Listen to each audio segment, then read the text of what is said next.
अस्सलाम वालेकुम नन मोंग द 5 kingdom system په باره کې خبره کوو چې 5 kingdom system ته جوړ کړو دا شانت کې د کلاسیفیکیشن چا کړو او دا 5 kingdom system د څه شي Robert Whittaker in 1969 classified all living organisms into 5 kingdoms. Robert Whittaker دا یو ساينټیسټ و د 1969 کې ټول living organisms چې دای کلاسیفای کړیو 5 kingdoms ته مطلب 5 groups ته. This is known as 5 kingdom system of classification. The classification to 5 kingdom system of classification. These 5 kingdoms are دا کم 5 kingdoms چې دا لاندې دي او نری زمون سره پروکریاټس بل زمون سره پروټیسټا بل فنجای بل پلانټ بل انیمیلیا راځو ونه یو کینګډم ته کینګډم پروکریاټ یا کینګډم مونیر او ته هم ویل کیږي This kingdom includes all unicellular and microscopic organisms. په دې کینګډم کې زموږ سره ټول unicellular organism هغه organisms ته ویل کیږي چې هغه د یو سیل نه جوړي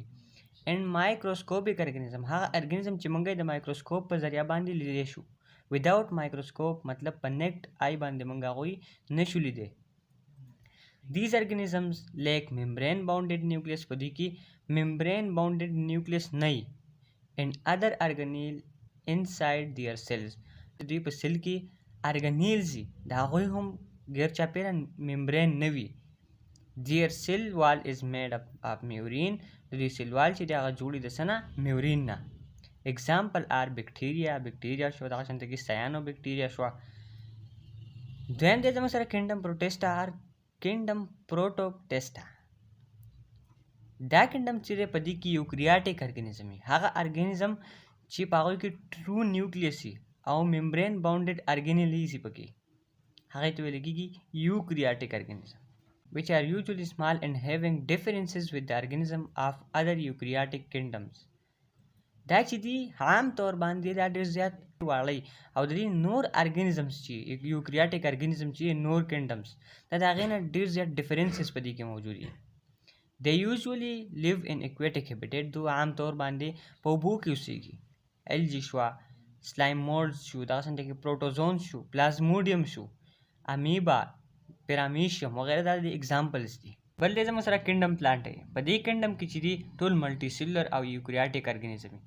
مطلب هغه ارګانیزم چې هغه د ډېرو سیلونو نه جوړي او هغوی چې دي نیوکلیس او په سره ممبرین باونډډ ارګانیلز پکې موجود دي هغه په سیل کې دوی چې دي اټوټراپیک دي مطلب خپل خوراک په خپله تیاری په نیچر کې دوی دي اټوټراپیک دي دوی سیلوال چې دغه جوړ شوی د سیلولوز نه او دې کې چې دي زیاتر سنټریولز چې دي دوی په سیل کې نه وي مطلب لیک اف سنټریولز They reserve food in the form of starch په دوی کې چې فوډ سٹور کیږي هغه د سٹارچ په فارم کې اگزامپل چې دي براس کټری شو ملبری شو پینس شو دي اگزامپلز دي مطلب آل ټریز چې دي دا راځي په کینډم پلانټای کې بل دې مثلا کینډم انیمیلیا This kingdom includes multicellular and eukaryotic organism په دې کینډم کې چې ملټیسیلولر ارګانیزم مطلب ستوي چې ملټیسیلولر ارګانیزم هغه ارګانیزم چې هغه د ډېرو سیلونو نه جوړي مطلب د ډېرو سیلونو نه جوړي او سره دوی چې ټرو نیوکلیس او ممبرین باونډډ ارګانیلز پکې موجود وي which are heterotrophic in nature دا په نیچر کې heterotrophic دي مطلب خپل خوراک په خپل نشي تیارولای these organisms lack the cell wall and centrioles are present in the cell په دوی کې چې دي سیلوال نه وي په پلانټ کې سیلوال موجود دي د سیلولوز نه جوړي دوی کې سیلوال نه وي خو سنټریولز په دې کې موجود وي there is a food in the form of glycogen په دوی کې چې دي فوډ چې دی هغه glycogen په فارم کې سٹور کیږي The members of this kingdom can be split into two groups. د دې